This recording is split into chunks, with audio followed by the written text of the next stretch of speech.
Hai, Assalamualaikum warahmatullahi wabarakatuh dan selamat sejahtera. Okay, baiklah adik-adik, kita bertemu kembali bersama saya Cikgu Robi Rostan dalam channel Mr. Cikgu. Okay, baik, untuk kali ini Cikgu nak sambung lagi kelas online kita dalam matematik tahun 6. Dan kali ini Cikgu nak tunjukkan tentang tajuk operasi bergabung. Adik-adik boleh rujuk buku teks muka surat 28 buku surat 28. Di sini dia ada operasi bergabung dalam subtopik tambah dan tolak. Okey, baik. Dalam operasi bergabung ni dia ada banyak sebenarnya.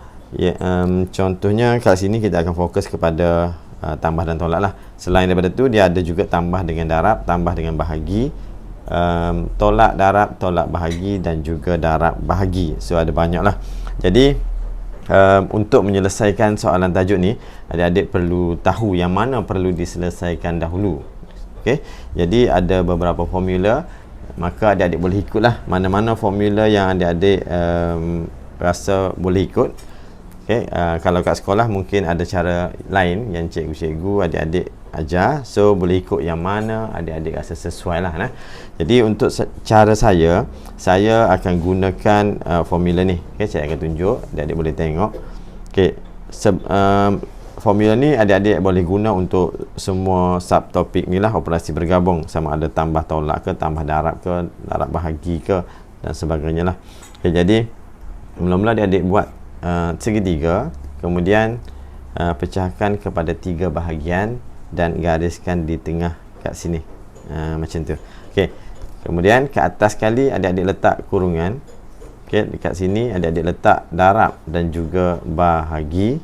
Okay, kat sini tambah tolak. Okay, kemudian labelkan kat sini nombor 1, kat sini nombor 2, kat sini nombor 3. Okey, baik. Jadi maksud segitiga dan simbol-simbol ni, maksud dia yang paling atas ni kita kena utamakan dulu. Maknanya kalau jumpa yang ni dulu, okay, kalau jumpa yang ada kurungan, tak kira lah apa sekalipun operasi dalam kurungan tersebut, adik-adik kena selesaikan dalam kurungan dulu. Okay, dia paling atas, paling tinggi, perlu diselesaikan dulu. Okay, diikuti darab dan bahagi. Maksud ni darab dan bahagi duduk sebelah ni, maknanya dia sama besar. Dia nombor 2, dia sama besar nah. Jadi kalau adik-adik jumpa contoh lah, contoh adik-adik jumpa 6 darab 2 bahagi 3, contoh kan. Jadi disebabkan darab dengan bahagi dia sama level, maka selesaikan ikut turutan.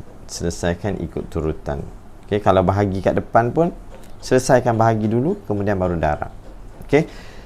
Begitu juga tambah dengan tolak, dia satu level, maka kalau ada dijumpa contohnya soalan dia 5 tambah 4 tolak 2. Jadi selesaikan ikut turutan. Tambah dulu kemudian tolak. Jangan nak selesaikan yang belakang dululah. Okey. Kalau jumpa yang melibatkan tambah dengan darab, tambah dengan bahagi ke, okay, dia berbeza aras, maka tengok yang mana perlu diselesaikan dulu. Contoh, okay, contohnya ada jumpa 2 tambah 4 kemudian bahagi 3. Contohnya kan. Ini nak bahagi tak boleh. Okay, 2 tambah 6. 2 tambah 6 bahagi 3. 2 tambah 6 bahagi 3. Jadi kalau kat sini tambah dengan bahagi, tambah duduk bawah, bahagi duduk atas, maka kita kena selesaikan bahagi dululah. Macam tu. Tetapi kalau dia letak kurungan di sini, walaupun sini ada bahagi, maka kita kena selesaikan dalam kurungan dulu, sebab kurungan lebih atas. Jadi dia kena selesaikan dulu. Boleh nak? Contoh, kalau nombor ni nak bahagi 2 tambah 6 dapat 8, 8 bahagi sini 4 lah, bagi nombor yang boleh diselesaikan. Okay, 2 tambah 6 dapat 8, 8 baru kita bahagi dengan 4. Boleh nak? Walaupun sini tambah atau tolak, dekat sini darab atau bahagi, disebabkan ada kurungan, dalam kurungan kita kena selesaikan dulu. Boleh nak? Ini dia merangkumi semua dah ni. Untuk tambah tolak, darab bahagi, tambah bahagi, tambah tolak dan sebagainya lah. Jadi nota ni boleh digunakan lah. Kalau adik-adik hafal ada setengah, dia guna kuda batatu ataupun bot mas, yang tu pun adik-adik boleh guna, sama je. Cumanya kena faham lah yang mana kena diutamakan. Boleh nak? Jadi sekian dulu untuk introduction. Sekejap lagi kita akan tengok terus soalan celik minda muka surat berapa?